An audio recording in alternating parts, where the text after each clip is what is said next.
Hello everyone, welcome back education B.Ed tutorial. तो आज की इस वीडियो में हम गणित की पाठ योजना क्रमांक 3 देखेंगे और आज के इस लेसन प्लान का टॉपिक प्रकरण है घन। आप आगे भी इस तरह मैथ्स के और भी लेसन प्लान देखना चाहते हो तो प्लीज़ चैनल को जल्दी से सब्सक्राइब कर लीजिए और वीडियो पसंद आती है तो वीडियो को लाइक करना ना भूलिए। सबसे पहले हम लेसन प्लान नंबर डालेंगे और फिर सामान्य जानकारी लिखेंगे। तो यहाँ पर छात्राध्यापिका का नाम, कक्षा, विषय, विद्यालय, दिनांक, अवधि और कालांश हमें हर लेसन प्लान में लिखना है। और आज का हमारा प्रकरण घन है। यहाँ पर हमें गणित के सामान्य उद्देश्य लिखने होंगे।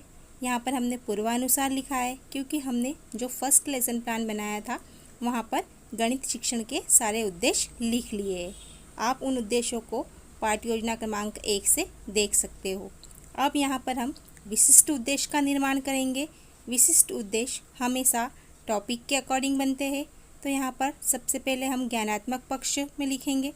विद्यार्थी घन को परिभाषित कर सकेंगे, किसी संख्या के पूर्ण घन होने की पहचान कर सकेंगे, बोधात्मक पक्ष में पूर्ण घन संख्या के उदाहरण दे सकेंगे, किसी संख्या को उसके घन में बदल सकेंगे, प्रयोगात्मक, विश्लेषणात्मक, संश्लेषणात्मक और मूल्यांकन, इन 6 पॉइंट पर हमें अपने विशिष्ट उद्देश्य बनाना है। और ये विशिष्ट उद्देश्य हम ब्लूम टेक्सोनॉमी के अकॉर्डिंग बना रहे हैं। इसके बाद होता है शिक्षण सहायक सामग्री। हम शिक्षण कार्य के दौरान, टीचिंग के दौरान जो साधन प्रयुक्त कर रहे हैं या जो सामग्री का उपयोग कर रहे हैं उनका नाम हो जाएगा चाक, डस्टर, श्यामपट्ट, जो भी चीज़ हम उपयोग में लाते हैं। फिर होता है शिक्षण विधियाँ। तो हम इस लेसन प्लान में किन किन शिक्षण विधियों का प्रयोग करने वाले हैं उन शिक्षण विधियों के नाम आ जाएंगे। प्रश्नोत्तर विधि, आगमन विधि, निगमन विधि, तो ये विधियाँ हो गई। उसके बाद होता है पूर्व ज्ञान। तो किसी संख्या का वर्ग निकालना बच्चे जानते हैं, उन्हें सामान्य जानकारी है इस बारे में। फिर स्टार्ट होता है प्रस्तावना। तो हम यहाँ पर बच्चों से कुछ प्रश्न पूछेंगे और उन्हें अभिप्रेरित करेंगे। सबसे पहला प्रश्न है, प्राकृत संख्या क्या होती है? तो 1 से 9 तक की संख्या को प्राकृत संख्या कहते हैं। सेकंड क्वेश्चन है, प्राकृत संख्या का स्वयं से गुणा करने पर क्या होता है? आंसर मिला, उस संख्या का वर्ग प्राप्त होता है। किसी एक संख्या का उदाहरण दीजिए। तो यहाँ 2/2 = 4। और लास्ट का क्वेश्चन है, किसी संख्या को उसी संख्या से पर या 3 बार गुणा करने पर जो संख्या प्राप्त होती है इसे क्या कहते हैं? तो बच्चे यहाँ पर निरुत्तर हो गए। और यहीं से हमारा उद्देश्य कथन सामने आया कि बच्चों आज हम घन के बारे में अध्ययन करेंगे। फिर हमारा स्टार्ट होता है प्रस्तुतिकरण। तो हमें प्रस्तुतिकरण में 3 कॉलम बनाना है। सबसे पहले हमने घन की डेफिनेशन बताई कि जब हम किसी संख्या का उसी में 3 बार गुणा करते हैं तो उसको घन कहा जाता है। और यहाँ पर बहुत सारे उदाहरण के माध्यम से बच्चों को समझाया गया, साथ में क्वेश्चन पूछे गए। और प्रस्तुतिकरण के लेफ़्ट पेज में हमें चार्ट लगाना है। हर लेसन प्लान में अलग अलग तरीके से चार्ट बना के लगाना है। तो आप यहाँ पर देख सकते हो प्रस्तुतिकरण चार्ट किस प्रकार का है। यहाँ पर हमने प्रत्येक संख्या के ऊपर उसी से उसका गुणा करके बताया है, घन का उदाहरण दिया है। तो आप भी यहाँ पर चार्ट देखिए और बनाइए। फिर वापस से बच्चों को उदाहरण के द्वारा हमने समझाया कि कौन सी संख्या पूर्ण घन होती है, कौन सी विषम घन होती है। और इस प्रकार हम अपना प्रस्तुतिकरण जारी रखते हैं। तो आप देख सकते हो आपको यहाँ पर दिखाई दे रहा है। और बीच बीच में बच्चों से हमने क्वेश्चन पूछ लिया है। और यहाँ पर हमने फिर घन ज्ञात करने की कुछ विधियाँ बताइए कि हम किन किन विधियों के माध्यम से घन ज्ञात कर सकते हैं।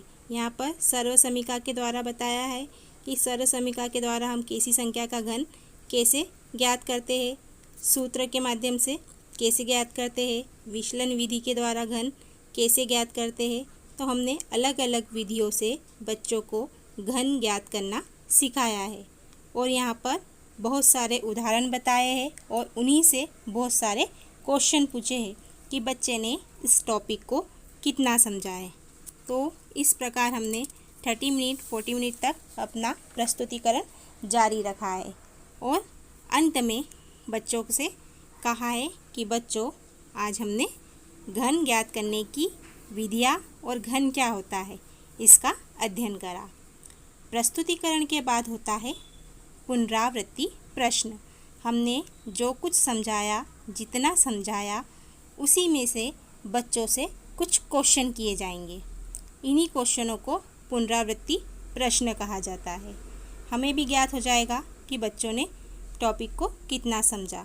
घन को परिभाषित कीजिए, घन निकालने की कौन कौन सी विधियाँ होती है, सर्वसमीका बताइए, 6 का घन क्या होगा, विषम संख्या का घन किस प्रकार निकालते हैं। फिर उन्हें कक्षा कार्य दिया गया, तो कक्षा कार्य में हमने फिलिंग द ब्लैंक्स दिए। फिर गृह कार्य दिया है और यहाँ पर सूत्र विधि से बच्चों को घन ज्ञात करने को कहा है कि सूत्र विधि से कैसे किया जाएगा। और इस प्रकार हमारी पाठ्य योजना बन के तैयार है। फिर वापस हमें पुनरावृत्ति के लेफ्ट पेज में श्यामपट्ट सारांश लगाना होता है। तो आप यहाँ देख सकते हो हमने श्यामपट्ट सारांश में किस प्रकार से अपने टॉपिक के बिंदुओं को लिखा है। आई होप आपको लेसन प्लान समझ में आ रहे होंगे। आपको यदि कोई परेशानी आ रही है, कोई डिफ़िकल्टी हो रही है, तो आप कमेंट्स कर सकते हो। और आगे आप मैथ्स के और लेसन प्लान देखना चाहते हो तो प्लीज़ आगे चैनल पर बने रहिए। वीडियो पसंद आई तो प्लीज़ जल्दी से वीडियो को लाइक कर दीजिए और अपने दोस्तों के साथ शेयर कीजिए। कल मिलते हैं एक नई वीडियो के साथ। तब तक के लिए bye bye and take care.